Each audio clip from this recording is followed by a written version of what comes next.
In this video, I'm going to share with you some tips about what to do after you have flooded your tank using the dry start method. Check it out.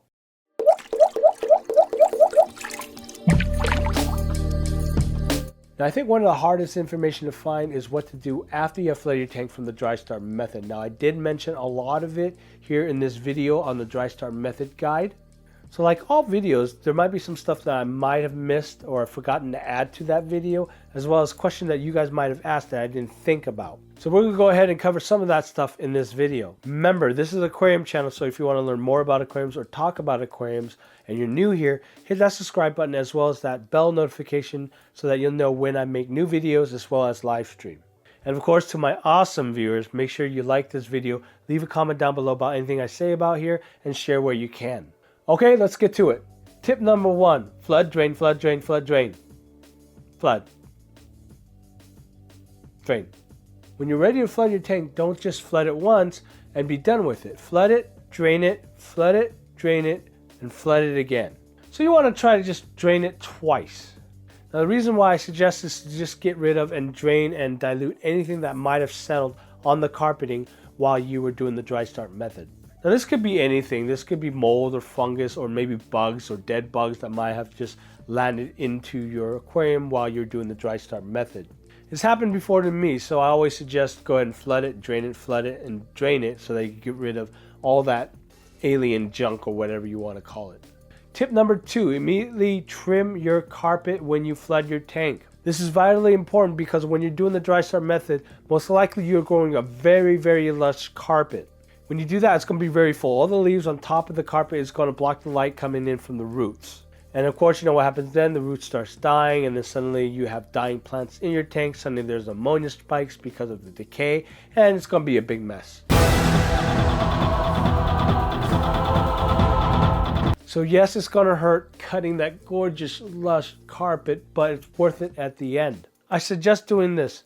Flood your tank, trim your carpet, drain it, flood it, drain it again, and then flood it back. That way you'll get rid of any of the trimmings that might be floating in the water. It's the easiest way to do it.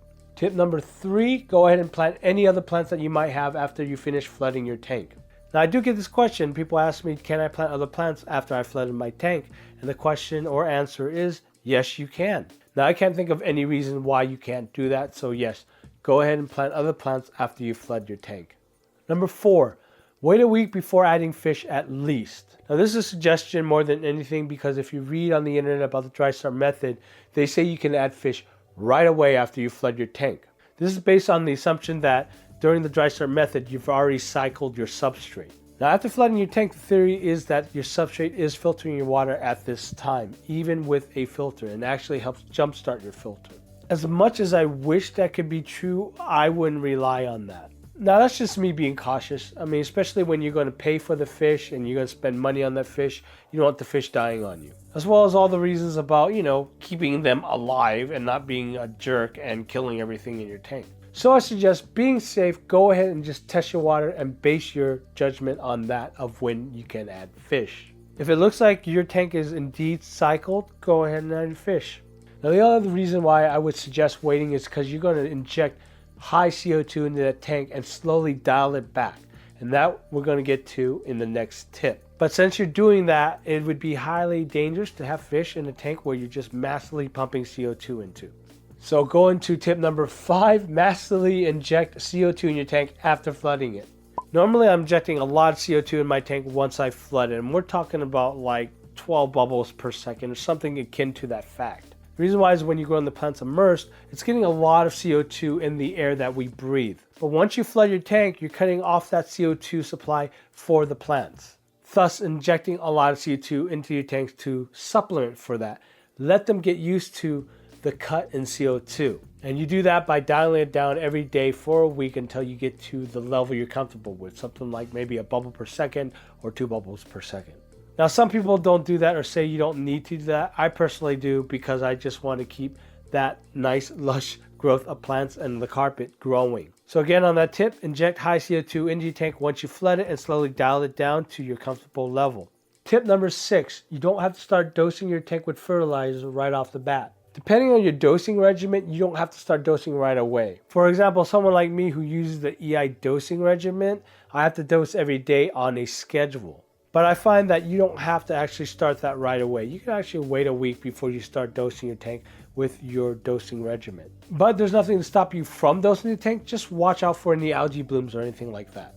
Tip number 7, flow is important. Make sure you have enough flow in your tank moving around so that it can carry the CO2 as well as the nutrients around to that lush carpet that you've just created. Just like any planted tank, flow is important. So make sure that you have any power heads that you might need to set up, as well as adjust the flow of your filter outtake. Tip number 8, do 2 more 50% water changes in the next week. Again, that also stems from clearing out anything that might have been left over from the dry start method, as well as just softening the blow of any ammonia spikes or nutrient spikes that you might have. Because getting algae at this stage really sucks. Now, it's not going to hurt your tank to do 2 more 50% water changes within the week. And come to think of it, it'll actually help your tank more than actually harm it. The concept is like flushing out your body, you know, all that new age and meta hokey pokey stuff that some people are into. Breathe in, breathe out. Stop boiling rocks. Stop cycling the tank with your fish. And remember, fish don't eat roots trapped in the vase, in a small little vase, a small little confining vase, which you're probably going to murder and kill your fish because you're not feeding the damn thing. And this... It's kind of like that, but not really. Tip number 9, expect dieback. This is definitely going to happen because when the plants are switching from immersed growth to submersive growth, it's going to die back and then grow back again. Now expect that, but it doesn't always happen, but mostly it does. So don't freak out if your plants start looking like it's dying. So make sure you keep an eye on it. Remember, dying back plants usually means more decay in your tank, so you might have to do a little more water changes off the beaten schedule.